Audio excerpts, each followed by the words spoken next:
What's up, man? What's the deal? What's the deal? Moonday motivation, Moonday motivation. You know, Dream be trying to come on here and see what time it is and give the family some energy, some power, some life, some power, because essentially the distractions is setting in, baby, and it's setting in tough and heavy. Oh my God.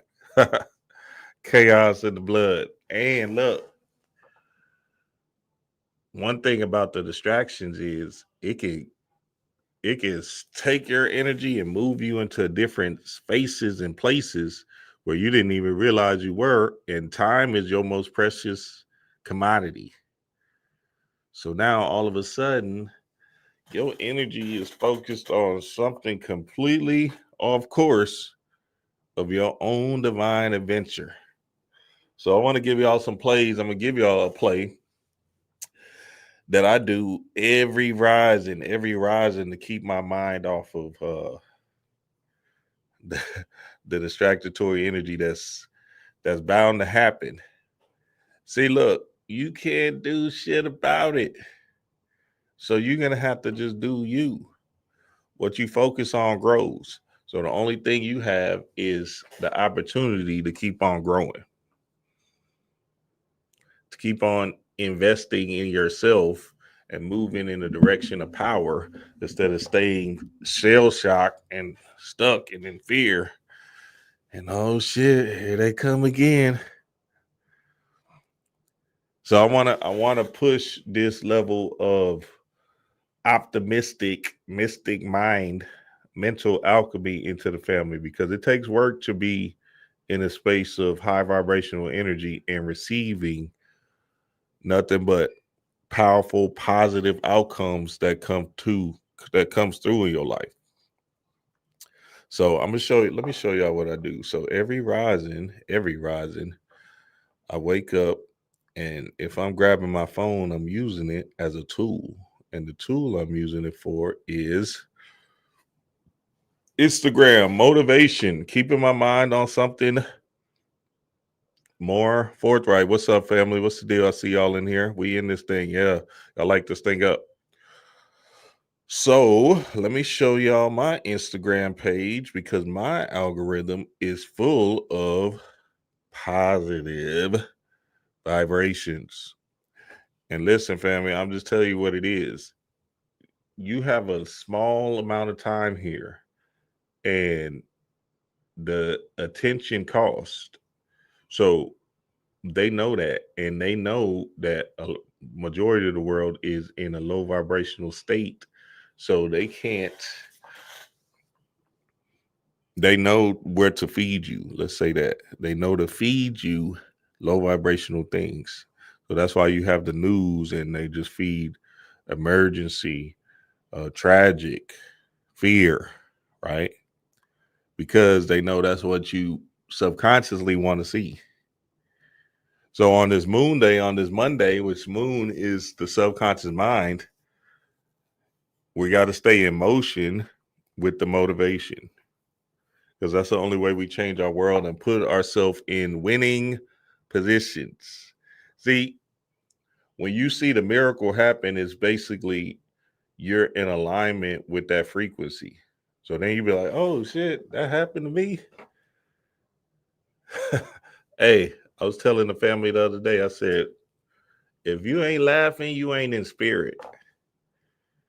I don't give a fuck what you talking about, boy. You better be laughing through this bitch. Niggas be in this hole too damn serious, too damn. I'm telling you, dog, that's fucking y'all up. You are, see, when you take this place too serious, then your life becomes super serious instead of letting it flow and then things come to you. So you're supposed to be in the vibration of enjoyment, of love, unconditional love, and laughter. You want to be in the vibration. I'm going to say that again, of joy, unconditional love for yourself, and laughter. That's a power move that you have. And the more you get into that zone, the more things will start to gravitate towards your way. There's a book, Relax More and Try Less. So just showing the Patreon family that book. Where did I put it? Oh, here you go. Relax more and try less. Less. The easy path to abundance. Neville Goddard. Tim Graves. Very good book. It tells you straight up, like nigga, you thinking too much. You feel me? You thinking too much. And I know how people's Mondays be, Moondays be. They just insert a level of negativity in their mind. Fuck, I gotta go to this job again. I remember that used to be me, nigga. I had to do some work during them Mondays and flip wire the whole thing and come into a whole more positive motivational outlook. Nigga, I was laughing hard as fuck when I seen Kanye West at that Grammys, boy. That nigga crazy, boy. What's wrong with this boy? Say, dog, I seen that shit yesterday. I said, this nigga is hilarious, boy. Let me see if I can find it. Hold on, because I just saved it. X.com. That shit crazy. I said, this nigga be in. I said, see, niggas like that, that's who you need to study. That nigga he be laughing inside. He got that chick doing whatever. I think he on some reverse slavery thing. He trying to pull off some fly ass shit. Hold on. Share my screen real quick. Profile. Okay, I just saved it. Here we go. I said, this boy is funny, dog. What in the world is going on with this nigga? Look at this nigga. Hold on. Over the shoulder, love. Let's see the outfit one time, Bianca. Let's see the outfit. Beautiful. And over that shoulder one time. Look at him. Beautiful. Right there, Bianca. Beautiful. Right here. Right here on the right, please. Yeah, guys, let's see the next one. Bianca, and on the right. Bianca, that's fine. Oh, there it is. Perfect. And right here, sweetheart, right Look at him. Bianca, fashion. Oh. And right here, and that smile. Bianca, right in front of you, please. Bianca. Hey, I see. I was watching the Grammys yesterday. I had bought them hoes, them Yeezys. I think they were $20. I just, all right, bet, fuck it. You feel me? I wonder how much he made because I bought them. They look like they're gonna be easy to slip on and comfortable, and they still got a little, just chill swag type of thing. Nigga Kanye is a visionary, no lie. Like that nigga, hey, he's, he can see where this world is going to in the aspect of fashion. Like, it's a level of, because you don't want to be in the space of trying so hard and shit like that. Jaden Smith wearing that dumbass hat on his head, or that nigga wore a Wednesday hat on his head, boy. Hey, that nigga tripping with his mind, boy. I said, this nigga got a whole big ass mansion on his head. Coming to the Grammys. I know. Hey, whoever. Hold on, dog. Let me see if I can find that, and then we gotta get to this Monday motivation, dog. That nigga's silly, dog. What? Say somebody. See, that's what I'm saying. He had a team. One of his teammates told him that shit too. Like, oh yeah, nah, nigga, you fly. You fly as fuck. Look at this nigga, boy. What?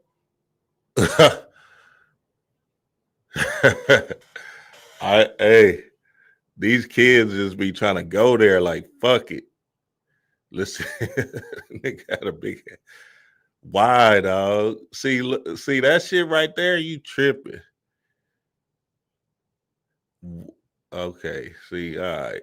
Hey, these young guys, dog, they be trying to reach to the stars on your bitch ass quick. God damn. All right, let's get to this Moonday motivation.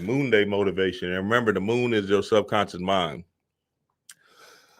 So your subconscious mind is the thing that you impregnate all the time. So I wanted to scroll down. This is what I do every rising. I scroll down my Instagram, and my Instagram feed is, fly or whatever, because it's all just spiritual things and motivational things. You feel me? So I scroll down and feed my subconscious that, because remember, once you wake up, you're in that alpha theta state, right? You're still in that alpha theta state. You're not in the beta state just yet. And remember, the alpha theta state is basically subconscious prime programming. So the first things you're looking at is going to garner your attention and seek into your psyche for the day. So you can literally shift, and the first things you think about. So you can literally shift your day by infusing or investing into your mind early some high vibrational things. You feel me? Whether it be motivational speeches, some fly words, spiritual words, you feel me? Some science, something you want to put into your spirit. The first thing is that spiritual love. You feel me? Because if you put in that junk, that gossip stuff, oh, I wonder how Drake feels or whatever the hell. Or, oh man, another plane crash, right? Like, we feel sorry for the victims and all of that, but you gotta protect your own peace. You feel me? And you gotta protect your own mind, because then they'll start fucking with you and making you move in a particular direction of fear, looking over your back and shit, and not really being in motion. And that's what this thing is about. It's about being in motion, because the more you in motion, the more things will come to you. So let's see this first clip. I'm gonna just scroll down Instagram and see what time it is. You feel me? Of every Wow. is how much happened to you that should have broke you, that did not break you, so that you were able to then Amen. understanding what it takes for someone to be a winner in life. If you can list the up things that have happened in your life, and you can put that on a list, and you somehow made it past all of this to be in a position where you can still go make some stuff happen, that's what you have in common with every hero of every story, of every autobiography, of every Wow. is how much happened to you that should have broke you, that did not break you, so that you were able to then Amen. understand. I've been meaning to watch this interview. I haven't watched it yet with the Bond dude and Cat Williams. So I'm gonna check it out. But yeah, Cat Williams dropping right there. Because if you look back at your past and really just reflect on how far you came, you'll be like, damn, I am a superhero. Nigga, I don't know how many times I was supposed to transition, boy, or be in jail. Sometimes I look at that shit, I be like, damn, I know. Somebody is helping, guiding me, because, oh boy, like real crash out shit. Drunk, bars, high, all in one, driving. How did I even, you know what I'm saying? Some real, like, off the wall shit. Tell you, I told y'all that story before. I was at PB, Rick Ross concert and everything. Got in the car. I was drunk, high, and rolling at the same time, and bars. I was just fucked up all the way. A million. Anyway, I got out the girl's car and went onto the bayou. PB got a bayou right there. And I just fell back, so fucked up, fell back, 15-foot drop backwards onto a bayou. I should have been dead, rocks and everything. Nigga, my brother and my homeboy who's in jail right now, they both came running down, picked my ass up and put me back in the car. They should have took me to the hospital. They just drove all the way back to the H. Well, in PB, you don't really know where the hospital is in that country town and shit. Nigga, I should have been dead, nigga. And after that, I went to the hospital. I was in the hospital bed like, man, I ain't never doing that shit again. And sure enough, the addiction was too strong, went back to them bars again. But then eventually I figured it out and I stopped. But when I look at that and reflect on that kind of person I was back then, I should literally be in the grave or in jail. Countless stories of superhuman shit or things that tell you that you have a bigger purpose down here. Now, your higher self ain't going to give you too many chances now. Your higher self is going to look at you and say, all right, this nigga is not really about that life. You feel me? Your higher self is going to be like, I don't think he's going to make this one out. Because I keep on signaling things into his mind and he's not reacting. See, I was at least reacting to some of that stuff that my higher self was telling me. Even though I was still crashing out because my body wanted the drugs, I was still in the space of reacting and listening and moving into a space of, okay, I hear you, spirit, but right now, this shit got a hold on me. I ain't gonna lie. So then when you look at it and really tap into the aspect of, okay, I've done some great things, right? I've overcame a lot of things. That's power and that's love. And that's all you need to motivate yourself to keep on growing and keep on going. You is that you see yourself in everyone you encounter. My wish for you is that you see yourself in all creation so that you don't feel a separation. And there's no question about bringing your full self with you wherever you are. Yeah. My wish for you is... That's love, Felicia Rashad. See, look, when you're able to dissolve the ego and really just understand that we are one, right? You don't have to judge the dope fiend or the 19-year-old that's still in the kick door stages, right? Now, obviously, protect your home and do what you got to do. But at the same time, at the end of the day, you don't know what their plight is. You feel me? And I think with me just having them experiences of, like reckless abandonment shit that I was going through, I was able to come into consciousness and be able to understand people from a whole nother viewpoint. So I was understanding the hood nigga and, the enlightened person as well. Because I'm not better than nobody, and we are all one. So if I can understand their plight or their struggle, right, based off of I was there too, then that means I can show love for the god or goddess and have compassion for them as they're going through their particular walk of life. So you don't want to judge anything and nobody. I was watching them Grammys yesterday. I'm seeing all them stars and shit. I'm like, damn, these boys fly. That shit, all that stuff was fly.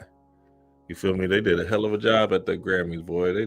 I know Drake is Drake. I know he feeling it. What? Hey, I know Drake's sick somewhere looking crazy. He like, oh, my stomach hurt. And then he gonna put on for the Super Bowl too. I said, oh, I see. I be feeling for Drake. I feel for Drake too. Shit, that shit tough, baby. But he gotta even be able to realize that the song wasn't really that deep in him being a pedophile. I think Kendrick mentioned pedophilia twice in the song. He really was on some black empowerment shit. And on you like a culture vulture type thing. So obviously, if that sparks your ear, then maybe some of that shit is true. Because you should have been like, oh, I see. You see, he could have probably killed all that noise by just keep on doing him and not honing into, oh, my label is pushing this album that's calling me a pedophile. You feel me? It was creative. It's a creative jab type of thing, sleight of hand thing. And they said, A minor. Boy, look, he could have got over it. I mean, you know, this is what rap is, and that's kind of like the art of war when you're looking at this thing holistically. You're gonna have to be able to see the moves that you make and understand what's gonna backlash on you. You feel me? Now you got this nigga K Dot keep on growing and growing because you're paying so much attention to it. You're basically fueling his shit. And this nigga come out with 5 Grammys looking like the man for real. Swept that bitch. I didn't think he was gonna sweep, but goddamn, that's a message for your ass. Now the people voted for this.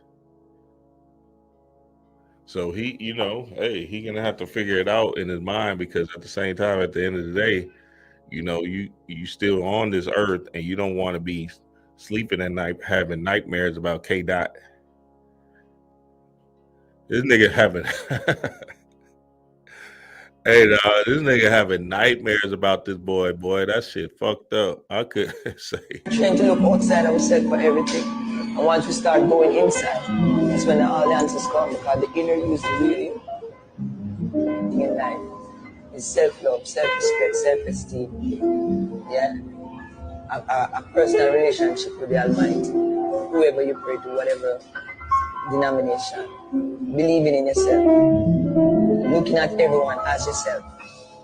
Don't look down on people, and don't think anyone is better than you. They're just as equal as you are. You know, because we're all souls that's on this journey called life, doing what we're supposed to do. You know, so trying to look outside. That's right. This thing is about inside out, family, inside out. So understanding that the more you deal with your inside world and start changing your vibration inwardly, the more things will start to reflect as unconditional love for others and for yourself.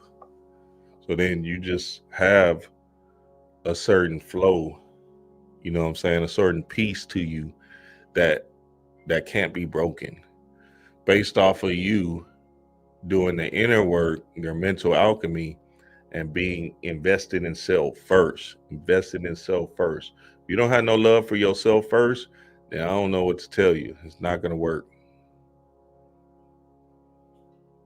So Drake, I don't mean to keep on bashing the guy, but Drake should have understood the what rap is, right? Even though that is a thing on your jacket that's kind of wild, but he should have just alleviated that stress that he's feeling about being called a pedophile. That's a heavy thing on your jacket too, by the way, by not paying it no attention, because you know inside that you're not that nigga, right?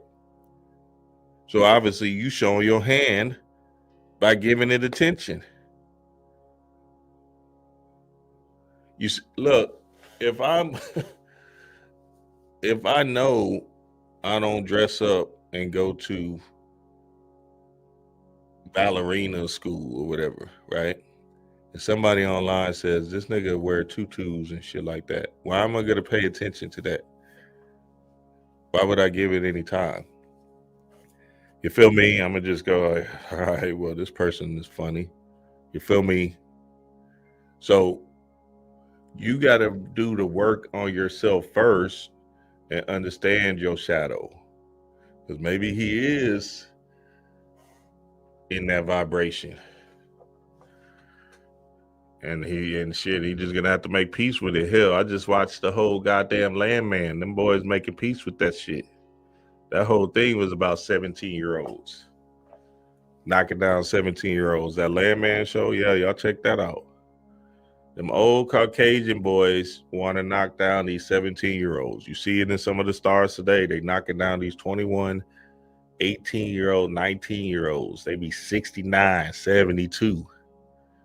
Hell, I think Leonardo DiCaprio got him a 21-year-old. You feel me?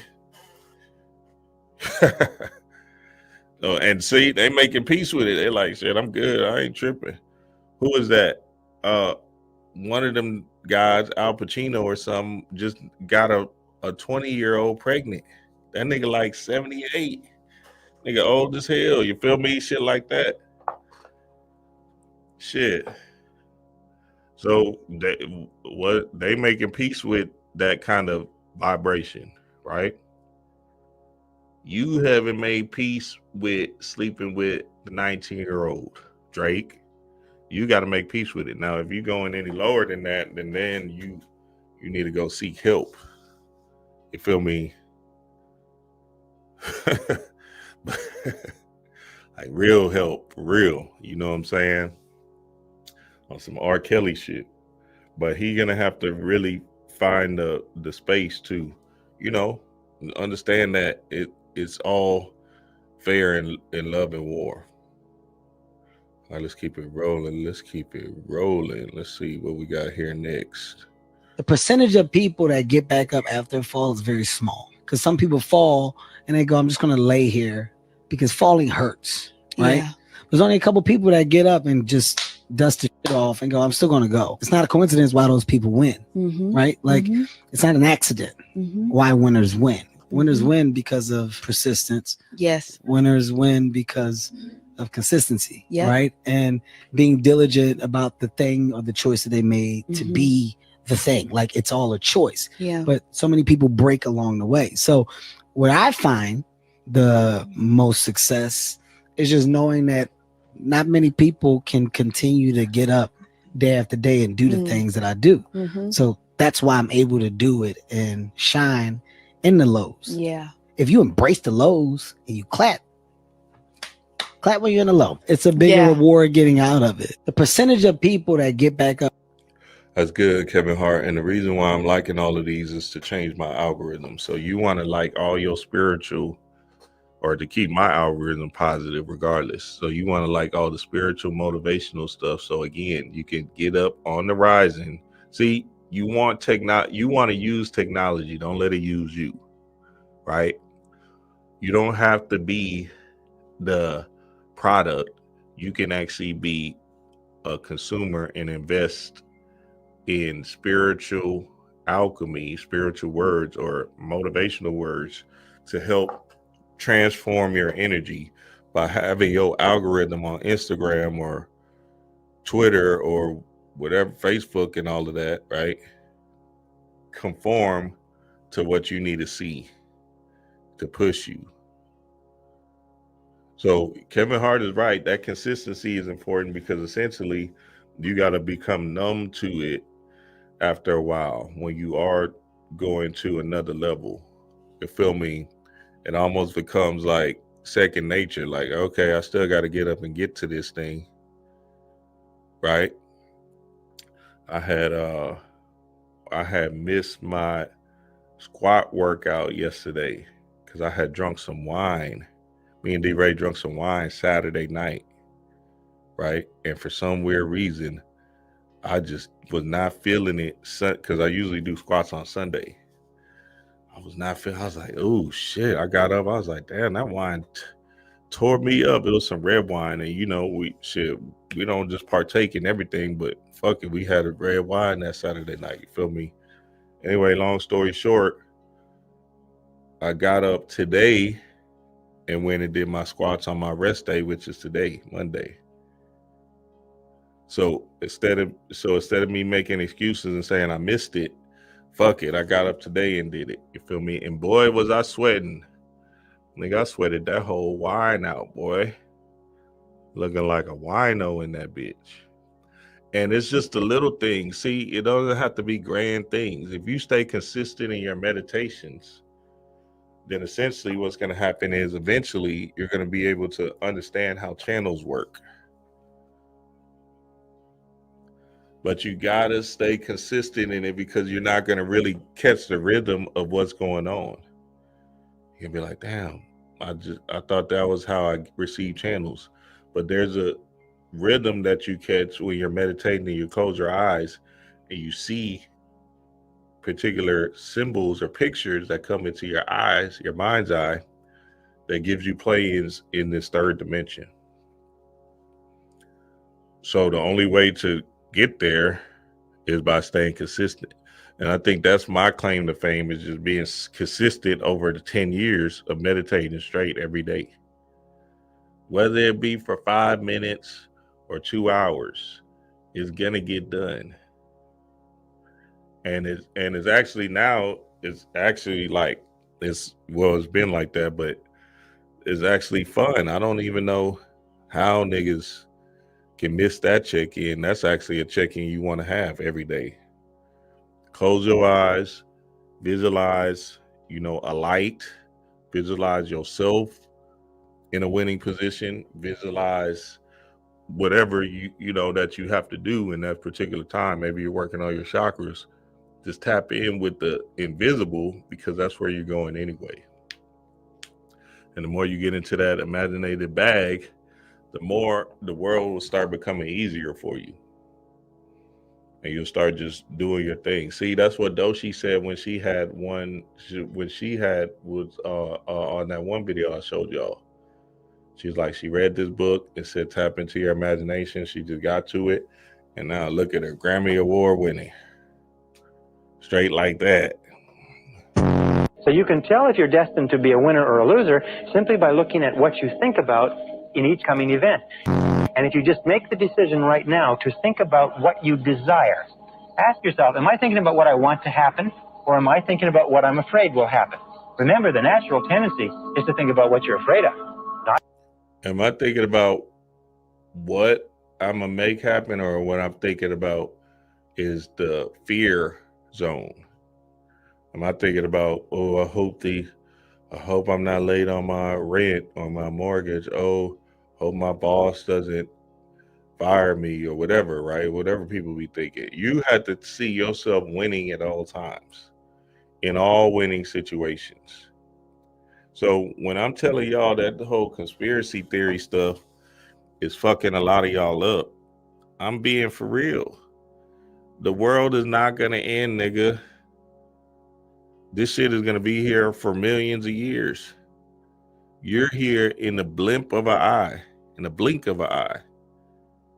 So you have to be able to train your focus to something that you want to see come forth in your life, that's going to help move you into love for yourself. Nigga, we watched that damn, y'all got to see this hoe. Hey, write this one down. The show Paradise. We watched the first episode. I ain't going to spoil it for y'all, but that's the one. Watch that hoe. It will get decoded when it's done. I can feel it. That's one. Paradise. It's on Hulu. Watch it. Paradise. It's with the black guy. Watch it. We just watched the first episode yesterday. We was going to watch the second one, but we definitely going to watch the second one today. Matter of fact, I might watch it when I get off of this vid. Watch it. Paradise on Hulu. Trust me, nigga. I seen the end of that shit. I said, yep, there you go. I said, chaos in the blood. Who seen it? Who seen that Paradise? God damn. Y'all let me know, man, in the comments. Hey, y'all leave questions too, because I'm tap in. Jock, that's your show already, Jock? You already watched all 4, huh? You probably watched the one that came out today. God damn, Jock, I can't never get a show of my own. I thought I was gonna put you on. This nigga said, yeah, I already finished it. Damn, it's not even the 5th episode ain't out yet. God damn. Nah, that's it though. Paradise. Trust me, that's it. That's the one we're gonna tap into for sure. Hold on, let me finish this video. Not what you desire. So force your mind, using the law of substitution, take your mind off of what you fear and refuse to entertain it. There's a beautiful technique that I learned many years ago. Whenever you start to think about something that's causing you to be upset or anxious or tense, just say this word very, very loud to yourself. Say, stop. And what it will do is temporarily, it will stop your mind. And as it stops your mind, then switch your attention onto what you desire. and insist upon thinking about what you desire. Every single time you find your thoughts drifting back to what you're afraid of, say stop and get your mind onto what you desire. So you can. That's a good technique. Usually all you have to do is just observe your mind, and you know, you could say stop out loud because that might work for people. And when you observe your mind, essentially you'll be like, oh, okay, well, that's definitely not me. Why am I thinking like that? So then you can move into flipping it, bing bong, like we practice in the Patreon, and start visualizing yourself as a winner. You feel me? Visualizing yourself doing some fly shit all the time. You feel me? No matter where you're at. See, the two eyes is just part of this illusionary reality dissemination. You want to be able to use your first eye, your pineal gland, to project out the love that you want to see come forth. So Kanye West is a great example of that. No matter how crazy this nigga is, in his mind, he's just seeing nothing but him as a god. We just read it in the damn Becoming Supernatural in the Patreon. Let's see if I can find it. Look, it says, hey, Rue is the middle of the brain. You feel me? So if you split your brain in half, it's hey, Rue, right? The pineal pituitary hypothalamus gland, right? So it's the same eye, it's the eye. So we know hey, Rue as courageous hero, right? Heroic. And whenever you're putting in another code that works for you, that means you're being in your hero state. So then that hero state will transform your world based off of you start moving in different motions. You feel me? It's a motion picture we're in. So you wanna definitely change your mind, right? So then you can secrete the certain hormones that keep you in motion to hit them glands, your chakras, that's gonna make you move. You feel me? So that's what this whole thing is about, being a hero in your own story and living in that truth accordingly. You feel me? Because then when you do that, everything will sync up. Look, here go the book, sync. You're in a goddamn big maze or programmed system maze. This book, Sync, is telling you you can sync up to this reality, Sister Earth, by just tapping in with Sister Earth and making sure that your earth and heart is on alignment. So grounding, fasting, sun gazing, all of that stuff is important and vital for you to turn up on your destination. Let's keep it rolling. Let's keep it rolling. Y'all let me know if y'all like this too, because this is where it's at. This is where it's at. Moonday motion, Moonday motivation, baby. Moonday motivation. All right, let's see what the next one is. There is a lesson in everything, and there is nothing in your life that's ever happening that's out of order for you. So everything that's showing up is showing up not just to you. Things aren't happening to you, they're also happening for you.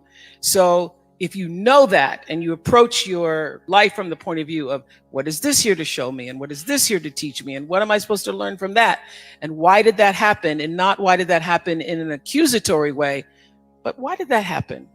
What is this here to teach me? That is actually my favorite question. I continue to ask it, and ask it more often when I'm in trouble than not, because I know if I've gotten myself into a situation and it's an uncomfortable situation, that I am supposed to learn from it. There is nothing happening to you ever that cannot also be used for you. There is a lesson. That's good, Oprah. That's good. See, and you know, some of y'all might feel some type of way about Oprah and say she's the Illuminati and all this other stuff. None of that stuff matters. Y'all got to remember, this is about you having an adventure down here on Earth in your life. So you got to take this information from everybody. You can't make this stuff personal. That'll fuck you up heavy. You got to be able to listen and hear the wisdom and then put it in your arsenal. So yes, what she was dropping was correct. Like, everything is a lesson. There is no loss. There's just lessons, because the lesson is going to lead you to another level of God. See, spirit, your higher self might put you in that lesson just because you're not ready to be built for that kind of adventure of owning your own company yet. So you might need that lesson in order to grow internally to become that CEO boss that's running a company, that has the balls to fire somebody and take charge and make the right plays in order to keep your business going and showing. So you gotta. So sometimes it might seem like things is taking a long time, or you might be going over lesson, but them lessons is actually building you up and putting you into a new trajectory of God. So that's very important. So switch your mindset on things that happens around you, because at the end of the day, it's here to serve you and teach you something in this illusionary world that we're in, that's going to help you 3 years from now, 5 years from now. See, I learned my lesson with that crypto. I learned my lesson heavy. What was that? A few years back, I started pulling money out and shit. You feel me? Not this time, baby. I started adding money in yesterday. Oh shit, it's going down, baby. What? Bitcoin, all of that, XRP, I was gone. You feel me? Now, some of that Fed AI that I'm on, I'm like, all right, hold on now. I had to pause that because I'll just be listening to the news. That might be me in my fear zone, but I'm like, I know Bitcoin and XRP are good, but I don't know with this goddamn, what was that shit, the China chat GPT thing? I don't know, that AI might be a little bit tricky. So I'm gonna just keep my eye on that. But Bitcoin and XRP, oh yeah, go down, baby. What's up? Oh, happy day. You feel me? Just based off of, and anyway, I'm not looking at it anyway. You know what I'm saying? I just let that shit keep on riding up every day. Another strategy is to let the money come out automatically. So if it's $30 a day, let it come out automatically. $50 a day, whatever it might be. You feel me? $100 a week, just let it come out automatically so you don't even see it. And that will help you invest in all of that, stocks, crypto, all of that stuff. You feel me? Very, very important. Let's keep it rolling. Let's see. Moonday motivation, baby. Remember, the moon is a subconscious mind. So this stuff is going to help you infuse some energy inside of you. You do become what you think about most of the time.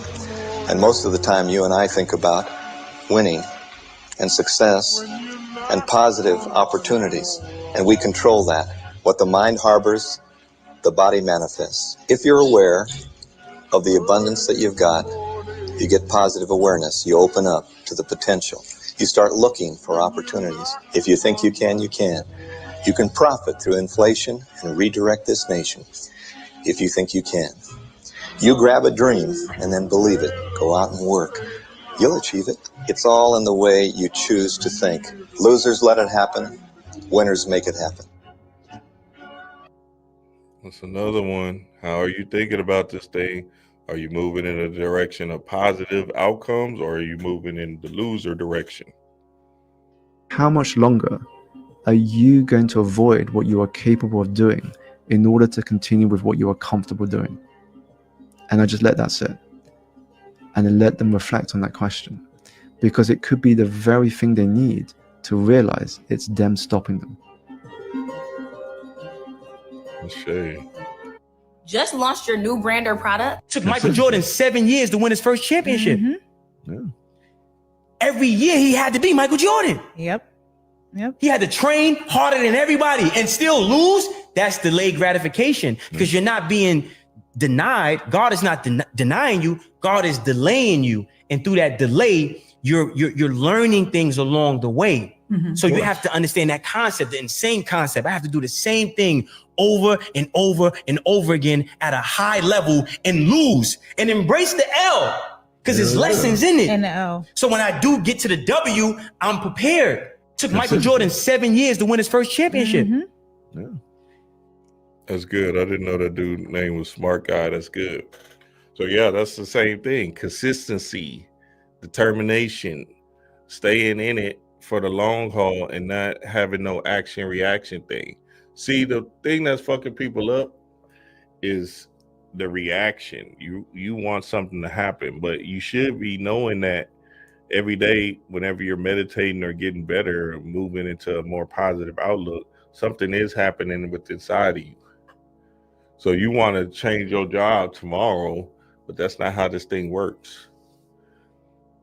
Nigga, it took Kendrick, I don't know how long it took Kendrick to overcome that Drake energy and do it strategically and be patient and wait his turn to strike. And sure enough, he did. And now look at him, 5 Grammys later. And then look at God too. Kendrick probably was plotting on that nigga from the longest, right? Said, "Nah, I'm gonna just wait. Boom, gets him. He's in the battle. He finally gets in the battle with him. Obviously, he feels confident that he's gonna win, but he's just searching for songs through channels, through God. Sure enough, Mustard sends him a beat. He makes that damn song in less than 24 hours and drops it. Right? I said, oh, that's Spirit. And then it's the biggest song in the world in 2024. That's Spirit. That's how this thing comes. So then you got to know that the thing that you're looking for, you're never going to even see it coming. You don't know what song is going to come out of you. You're just going to have to wait for God to put that specific channel in you based off of you, a clear vessel, and you're understanding the channels and messages based off of you've been doing your work to then come into a powerful project like Kendrick just did. Nigga, that whole Grammys was a Black Grammys. That was the Black Awards. Doechii won, Kendrick all 5 times, and then Beyonce finally got her nod, even though she had to go the country route. And hey, they was. I was like, oh, Jay-Z and Beyonce here, they won for a fact. No way they showing up if they didn't win. They knew they was gonna win. So that's a fact. And I'm like, damn, they're gonna give it to her for a country album. Shit, Kendrick showed up. He showed up late. He didn't even receive the first 3.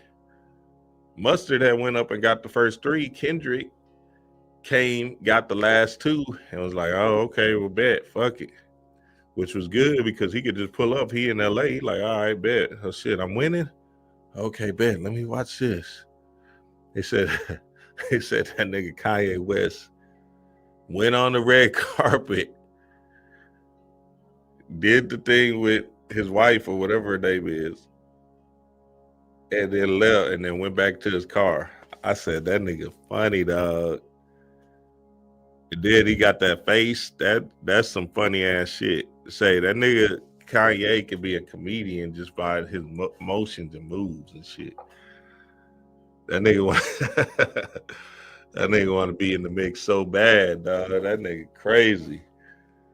And then got in his car, got out of his car, seen Kai Cenat, walked the whole red carpet, and then went back to his car just to be seen. And obviously to sell his product, which it worked on me because I got them hoes quick. You feel me? Got them hoes real quick. All right, let's do a few more and then we're going to get up out of here, baby. Hey, y'all leave me some questions if y'all got them. Leave me some questions if y'all got them. Very few people are going to tell you this, but growth hurts. We love to talk about growth and how we're leveling up, but here's the part most people don't say. Growth isn't glamorous, it's painful. Growth means stretching and breaking and letting go of things that can't go with you to the next level. Growth comes at a cost. It costs your comfort, it costs your old mindset, and sometimes it even costs your relationship. James 1:2 says, consider it pure joy when you face trials of many kinds, because you know that testing of your faith produces perseverance. Then check what it says. It says, let perseverance finish its work so that you may be mature and complete, not lacking anything. Did you catch that? You have to go through the process so that you are mature for the purpose. Growth is a process, and it's not painless. But here is the promise. The pain has a purpose. God is pruning and shaping and preparing you for what's next. Question is, are you willing to endure the discomfort for the destiny? Because you can't have both. Growth hurts, but That's good. That's good. Shout out to the God. My nigga Lamar had posted a clip in the Patreon about with Quentin Tarantino saying how he was in a comfortable state when he was in his 20s. He's just comfortable. He was working at a video store. And he said, Quentin Tarantino said he could have seen himself doing that for the rest of his life because it was just so chill. You know what I'm saying? He kicking in bachelor pad, all of that. It's enough to pay for his part of the rent or whatever, right? And he said his man's was about to turn 30. This is what Quentin Tarantino saying.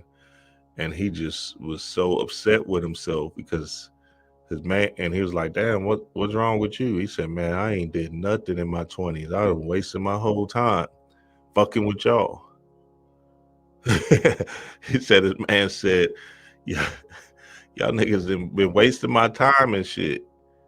He said, I had so much dreams and goals and stuff, but I ain't even gonna get to it. I can't even get to it because I'm stuck with y'all.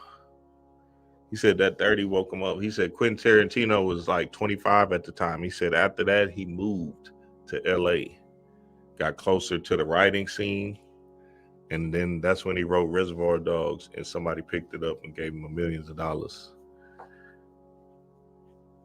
I said, hey, he said he was living in a small Chinatown apartment just to be close to the acting scene. And he got into the right circles. You feel me? Found a small-time writer, like a small-time writer person. Just got into the right circles and just said, and he got, he wrote it and that was it. You feel me? So that's a level of uncomfortability that you do have to put yourself. Remember, your melanin works on uncomfortable energy. So the more you in a space of putting your melanin in the chaos, the more you're in a space of pushing your melanin to move, the more you will get out of it, out of that venom. They want you to stay comfortable so you won't say a motherfucking thing in uproar and do shit. But like what Trump is doing right now, that nigga is creating chaos. And it's a beautiful thing because only the ones that's gonna rise to the top is the ones that is gonna embrace the chaos. What you gonna do about it? Hold up a sign? So you might as well embrace it and say, oh, okay, well, let my melanin activate, my neuromelanin activate, and then see what comes out of that, which you will then have forth a creation process that takes you into something else. But some of y'all are afraid of venom. Some of y'all are afraid to be how great you can be, to see how great you can be. Because when venom comes out, it's go time, baby. They did a study. They said the percentage of people that get on their shit and turn up is like 87% when somebody transitions in their life. Now, you know me, I know that's the ancestors. You got an army on your side now, right? But another aspect of that could be the mental alchemy of you saying, oh shit, this shit is real, right? Then you getting on your shit because you know life is short. So then there's nothing else to do on this bitch anyway. You might as well go for yours and have fun with it. You feel me? There ain't enough. Hey, there ain't enough TV shows on earth to keep you in that so much comfortable state. God damn, the video games, they giving y'all everything, boy. They trying to keep y'all completely comfortable. But now with Trump, he like, nah, it's not going down like that. All right, let's do one more and we're gonna get up out of here. We're gonna get up out of here. Let's see. See what this last one gonna give us, Spirit. Imagine if someone was gonna give me $1 million to sweep this floor. How would you sweep it? And these are the little bitty mindsets that I remember. I was like, okay. I have to imagine I'm going to get $1 million if I sweep this floor correct. Because I had to play these kind of games with my head in order to get over the depression. Right. And I remember sweeping, and all of a sudden I forgot about my problems. I forgot about it. In fact, I was doing something about my situation. And I decided to do that about every menial job that I ever had. Then I started doing security for movie sets. But it wasn't like, bodyguard. It was literally, I'm standing outside of the parking lot, watching with a flashlight, watching it. But what I said is, what if someone gave me $1 million to watch this parking lot? I make sure I have my batteries and my flashlight. I iron my clothes. It was a mindset that I said, I'm going to reverse that bad attitude I had in the league that didn't get me where I wanted. I said, now every job I have to treat like that. And what's so crazy is that I started to do everything like that. Right. Like every little, it created a habit in me that kept me going. And so it didn't really matter what people said. I felt like I was getting this imaginary reward if I just did a great job. I literally, if I just pleased God, that's all I had to do. Imagine if someone was going to give. Yeah, that's fly. That's fly. And you do have to play mind games with yourself. You feel me? Because remember, this is a big ass game. So in order for you to see yourself in another light, you got to become somebody different, right? You ain't gonna get nothing different if you don't do anything different. You're gonna have to change something about you. It can be the smallest thing, it can be a big thing, but something's gonna have to change. See, though she said it yesterday, she was like, what'd she say? She said, man, I just followed God. I just went completely sober and just practiced sobriety. And then now look at me, Grammy Award winner with the flyest album out. I didn't know her ass was that short, nigga. She dancing on that stage. I'm like, damn, where'd she go? She disappeared. She must be wearing high heel boots all the time or something, because I said, oh, she didn't win like this. She done dropped on that stage. You feel me? And that's important to understand too. Like, sometimes it might be that you hear spirit hitting you over your head every day. Saying, hey, nigga, need you to put down this weed, homeboy. Just for a little bit. Put it down, fuck it. And you like, nigga, you just itching to come home and smoke that weed. Because you trying to compartmentalize what you're going to do when you get off. You're going to be great when you get off, nigga. That's what. You can't see, but it's a process. You can't expect things to just happen tomorrow. Oh, shit. You're going to have to put in some months, some years, and just understand that that's your reward. You're trying to receive rewards every day and shit, but your reward is just knowing that you're getting stronger and better. for you. And that's the power you have, God.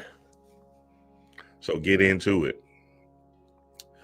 Yes, sir, family. Yes, sir. What y'all talking about? What y'all talking about? What y'all talking about? Yeah, y'all watch that Paradise. That Paradise is absolutely fly. Y'all watch that Paradise. Y'all check it out. Tomorrow, I'm going to go live. Tomorrow, Spirit's going to hit me with it tonight. So tomorrow, 9:30 a.m. Central Time, family. 9:30 a.m. Central Time. I'm going to go live and Spirit will hit me with it. You know, one of the aspects I do want y'all to understand with these planes and stuff like that, we get it, we seeing it or whatever, right? But you don't want to feed into that narrative of putting your attention into that. Because, okay, it's happening, cool. Bring back your focus and don't channel all your energy into goddamn Luka Doncic and AD. Y'all living vicariously through them niggas. Oh, Luka, goddamn. Luka going to LA.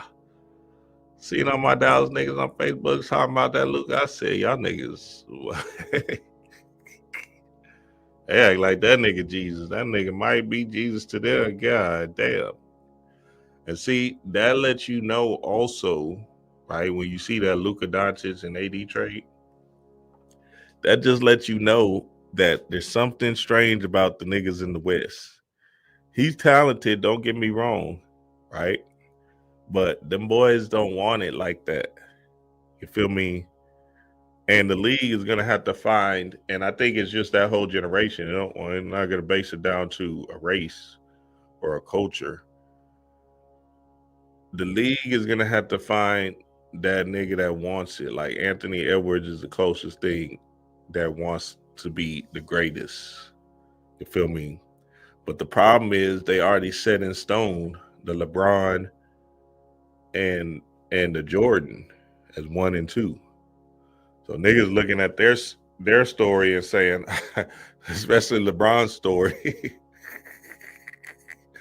Hey, they looking at LeBron's story and saying, wait, this nigga came out of high school, 18.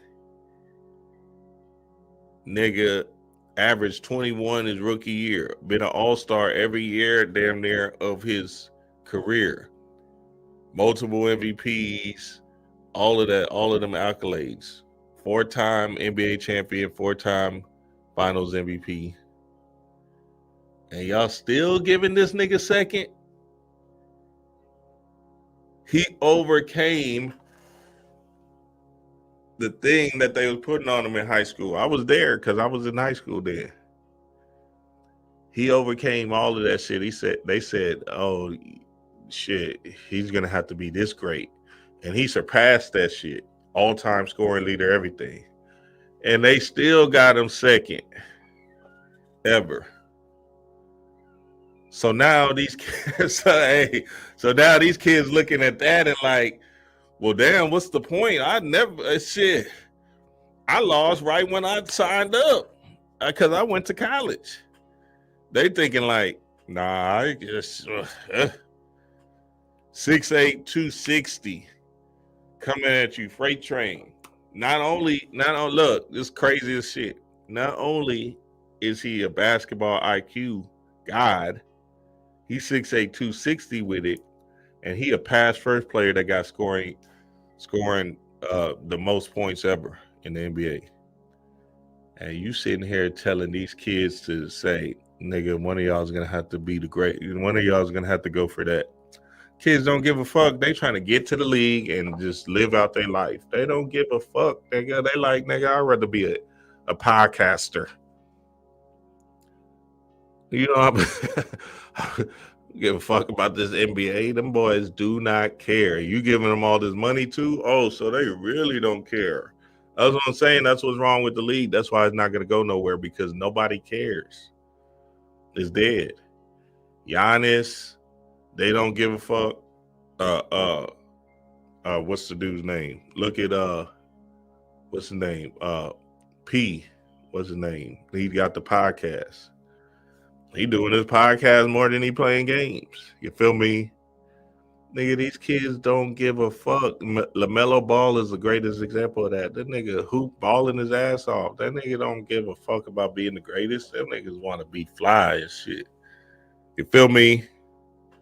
So now, I don't know if the GM don't understand that, but they got to get with the culture of what these young kids is about, because that was a stupid trade for Dallas.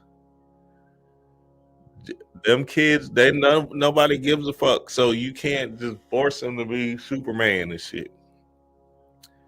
They're gonna drink his beer and eat, and that's what he's gonna do, and he's still gonna show up and bust your ass for 30. So you gotta just hope you get 10 years out of them in that.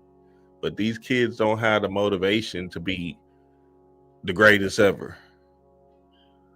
They're looking at it like, damn, Steph Curry, but then they looking at Steph like, damn, this nigga busting his ass. This nigga got 5 rings, and y'all still got him top 20. Chaos in the blood. Hey, I'm just telling y'all what it is. Them boys don't give one fuck. So that was a bad trade because all the kids is like that. Every kid coming into this thing is like that. So then they're going to have to find a dog, which is, you know, like a dog that's been homeless, out the gutter, really just want it bad. You feel me? And even that kid you might have to watch because he might just want the bag. You feel me? But you got to find that kid. See, I was watching that AJ DeBias, the #1 kid in the nation. He don't got it either. He don't give a fuck. You gave this nigga $7 million in high school. That nigga is not about to do a motherfucker. He about to get to the league and be goddamn Lamar Odom or Tim Thomas. You feel me? That nigga, these kids don't give no. They like, you about to give me how much? All right, bet. You feel me? So they're gonna have to, the GMs and stuff is gonna have to figure out this new psyche of these new young kids, because again, everybody's not gonna be no Anthony Edwards. You feel me? This is not, or a Kyrie, right? Kyrie still got that shit. Niggas are not gonna be that because it's not what time it is. You feel me? They worried about video games and how fly they get and stuff like that. You feel me? And running up in some females' DMs. Yes, sir, family. I love and appreciate y'all, man. Love and appreciate y'all. Until tomorrow, 9:30 a.m. Central Time. Peace to the gods.